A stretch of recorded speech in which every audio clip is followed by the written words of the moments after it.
All right, here we are. This is Ubuntu 24.04.3 LTS. This is the default desktop environment. And before I even go any further, the first thing I'm going to do is check our software updates. So we're going to click the app menu here, select settings, and we're going to go ahead and scroll down to system, and we can do software updates. There's two ways we can do this. Or we can select back into the app menu. We can locate software updater and just kick it off from there. So we're just going to let this run, have it double check everything for us.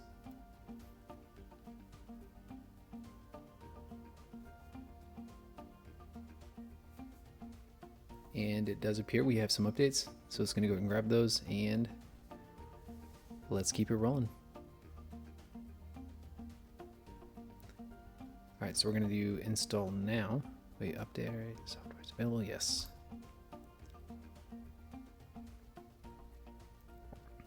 And if you want to kind of take a look at those details, you can select this dropdown and you can kind of watch everything go through. If you don't care, minimize, and there you go.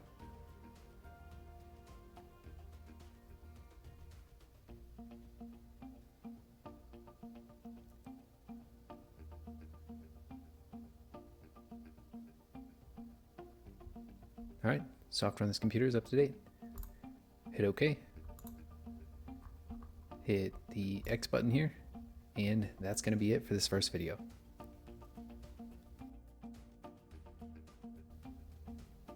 Okay, in this next part, we're going to go ahead and share the system specs and system resource usage.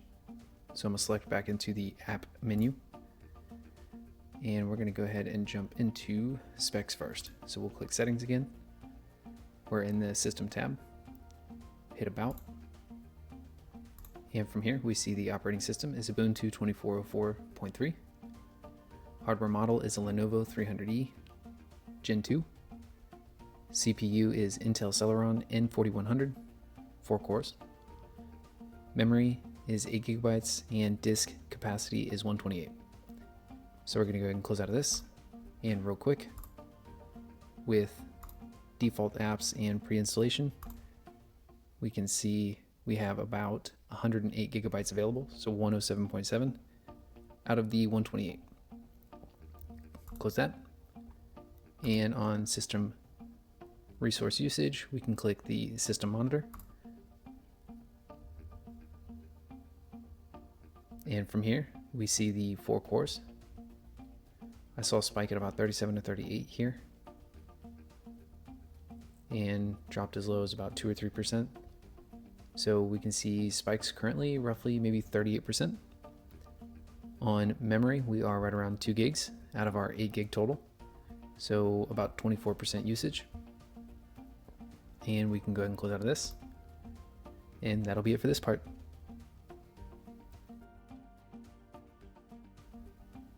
All right, in this part, we're gonna go ahead and just introduce the desktop environment.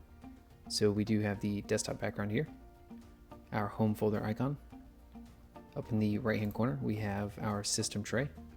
So access to our battery percentage, access to our settings, quick lock out, so it'll lock the screen for us. Power options of log out, power off, restart, suspend. Sound settings, mic settings, brightness, network settings, Bluetooth settings, and as well as some other options here such as power settings, airplane mode, and the auto rotate option. I'm using a 2-in-1 device, so it does have touchscreen as well as keyboard. And up here in the center, we do have our date and time.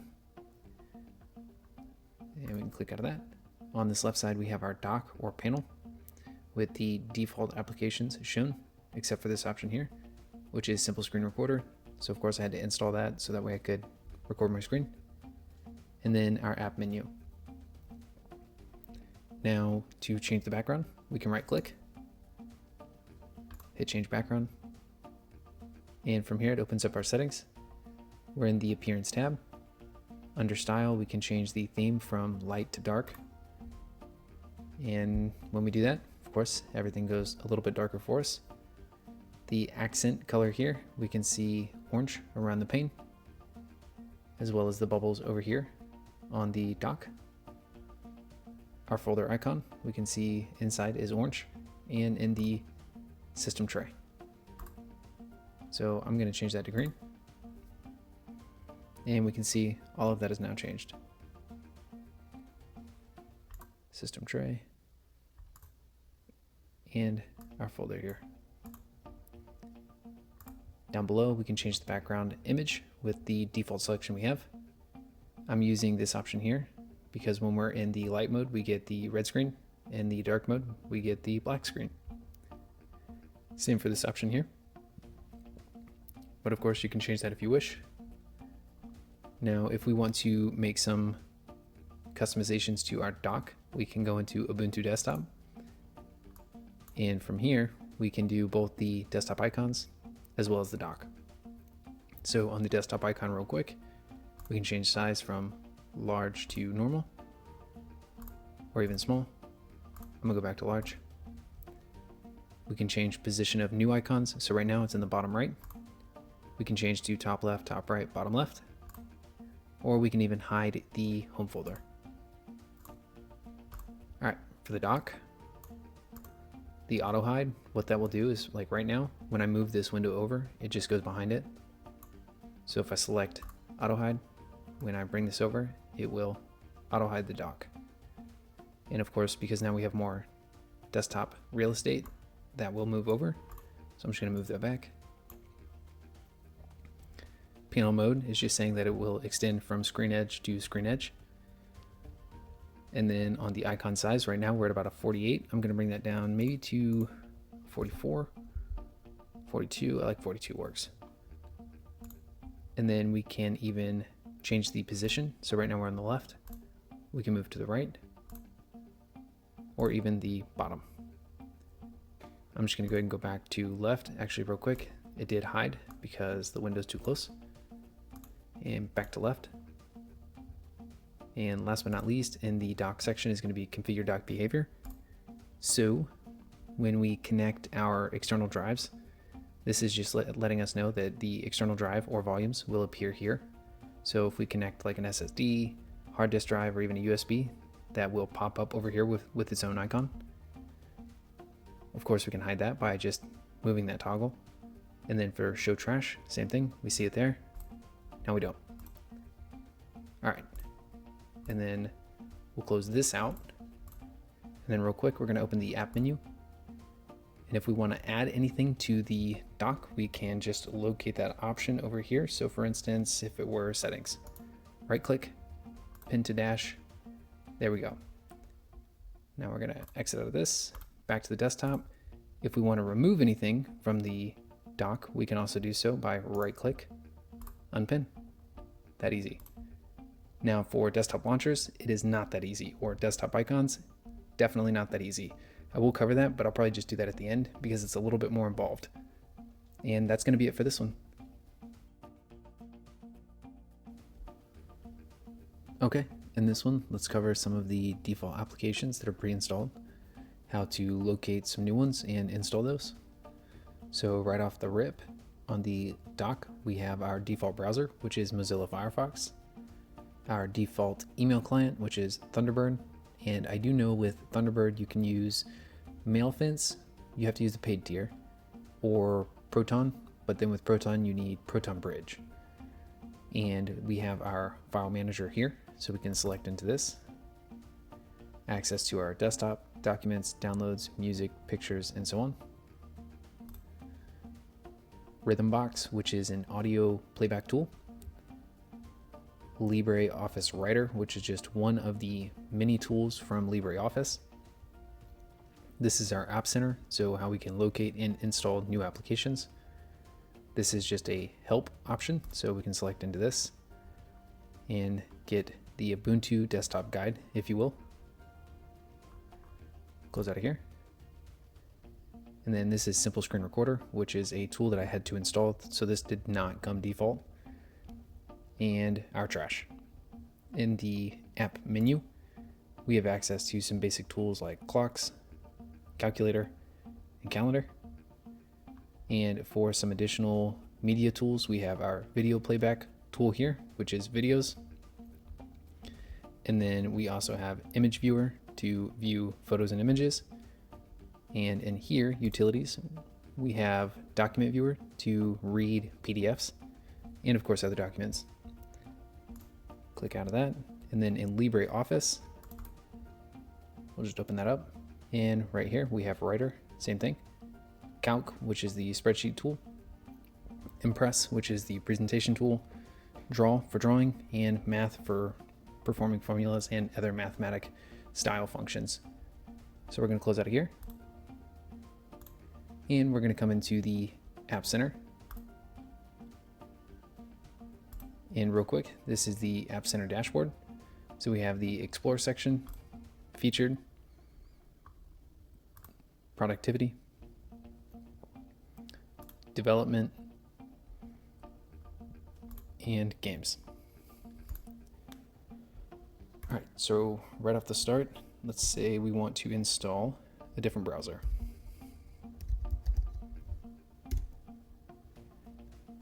And I'm going to do Brave. We have the latest stable version, so I'm going to do install. Type in the super secret password.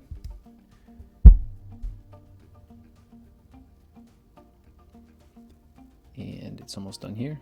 And I'll just scroll down. So you do get like a quick gallery of the tool or application, as well as a brief description. All right, this one's finished up. Next, I'm going to install a PDF tool, which is good for reading, highlighting, and performing annotations. So we're going to do Ocular, hit install. Try that again. And let that one run.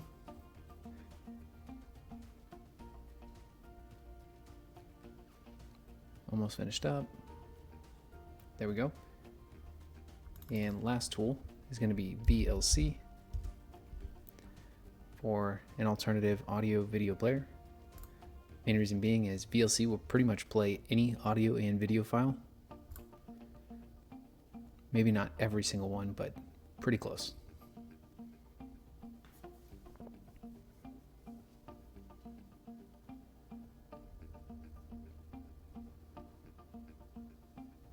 Perfect. We're going to close here. Open our app menu. We can go over and we'll see Brave and Ocular.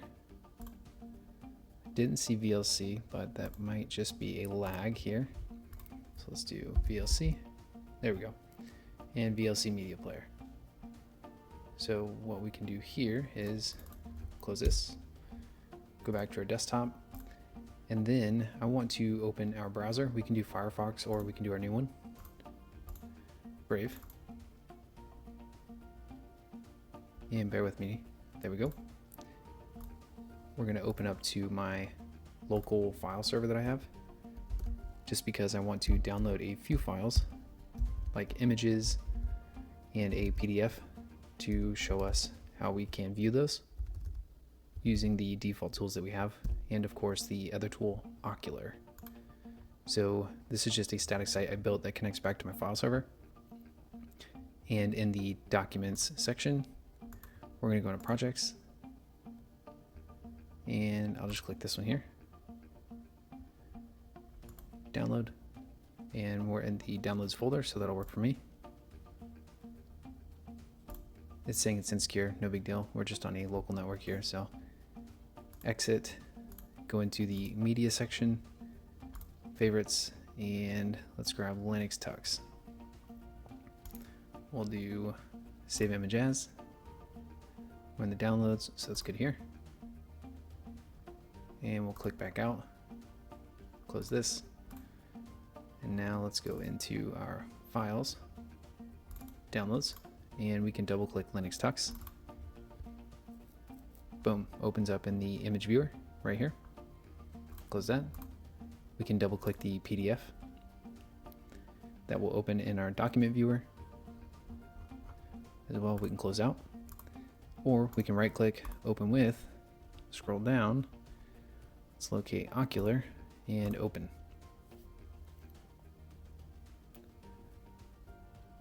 There we go. And from here, we can use text select. We can even highlight. So just a little bit more tools inside this one as opposed to document viewer. Discard. And we're going to open this here, go back to home, come into videos. And then what we'll do is if we want to play back one of the videos here, we can double click. And notice right there, it's not actually playing the video for us. So I'm going to close this. Sometimes some video files don't play well with the default video player, which is why I installed VLC. So I'm going to right click, open with VLC media, hit open. And one moment, this is going to be the first time we launch, so I know it takes a moment. Maybe.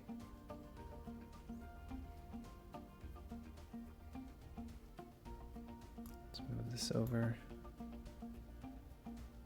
Ah, I knew it. Okay. Allow media network access or metadata. No. Continue. All right, here we are. This is Ubuntu 24.04.3. We have our background here. Home icon folder here.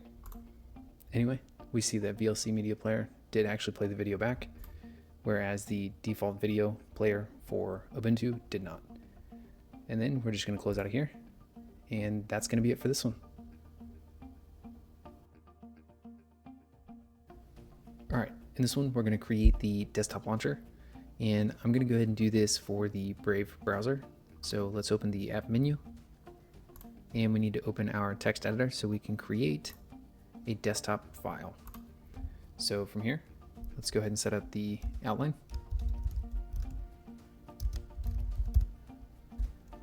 Desktop entry. This one is going to be version 1.0. Name, Brave browser. Comment. Opens the web browser. Execution line should just be Brave since it's a snap. And then for the icon, instead of trying to locate where the snap image is located, I'm just going to open my Firefox web browser. I'm in my file server already. And from here, I'm going to download a Brave logo PNG I have. So save image as. We're going to put that in pictures. That'll work for me. Close this out here. Minimize. Then let's open the terminal by Control-Alt-T. And we're going to do pwd, which means print working directory. So we see that we're in home just curt. Let's take a look in there. We see the pictures folder right here. So we're going to change that directory to pictures. Take a look inside that one. And we see brave logo.png. So I just need to follow this folder path here of home just curt pictures with that file name here. So we're going to do just that. We're going to put this over here. Bring this forward and /home just curt pictures. Man, if I could type Brave logo. Oh, see, pictures Brave logo.png. All right, and then next, I believe we need to hit the terminal, which is going to be false. So let's go ahead and do, again, if we could type, then we'll do the type, which is application, and categories, which is web browser. And then we need to save. So we have the version, name, comment, execution, icon, terminal, type, and category. Save as. We want this on the desktop. So we're gonna put brave.desktop, hit save, close this here. And since we have our terminal opened, first we can see the icon here. Not much we can do yet. So what I need to do is clear this. Let's go back one directory, so cd ... We can do pwd again. ls, just look inside, and let's change to desktop. And we see our .desktop right there, brave.desktop. What we need to do now is chmod plus x brave.desktop. And that will make our desktop file executable. Let's minimize here. Right click and allow launching. And here we go. Boom, opens right up. And of course, where we were last at, which was our file server. And close out. And that's going to be it for this one.